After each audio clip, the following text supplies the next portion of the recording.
పెసరట్టుకండి, పెసరపిండి ఇది. వాటికి కావాల్సిన ఉల్లిపాయ, జీలకర్ర, అల్లము,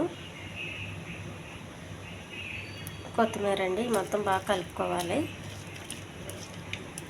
స్టవ్ మీద పెనం పెట్టానండి.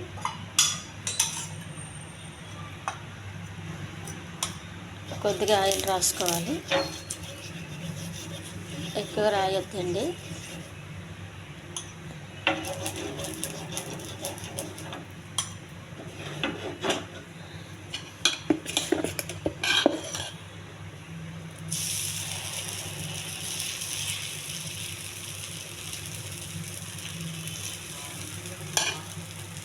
పిండి పచ్చిగా ఉన్నప్పుడే ఉల్లిపాయలు వేయాలండి. బాగా పట్టుకొని ఉంటుంది. ఎండినాక వేస్తే ఉల్లిపాయ రాలిపోతుందండి కిందకి, అట్టుకు అంటదు.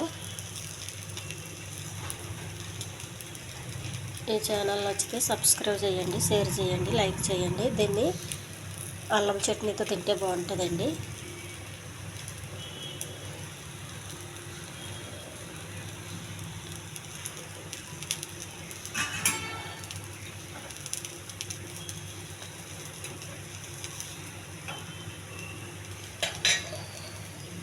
ఒక్కోసారి చివరిలో రాదండి. అప్పుడు కొద్దిగా ఇలాగ ఆయిల్ వేసుకోవాలి. మరీ ఎక్కువ కాకుండా కొంచెంగా.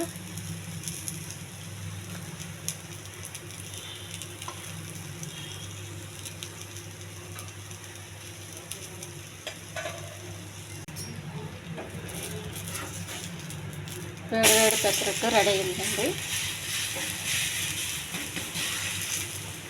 హెల్దీ పెసరట్టు అండి ఇది.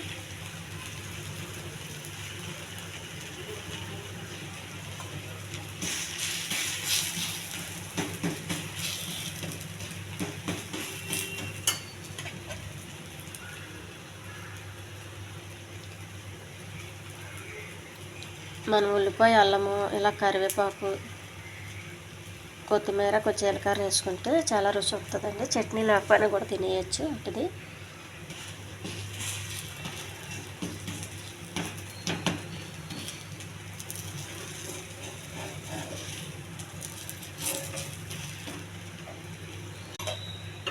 ఈరోజు చట్నీ ఏం చేయలేదండి, ఒట్టిదే తింటాను నేను.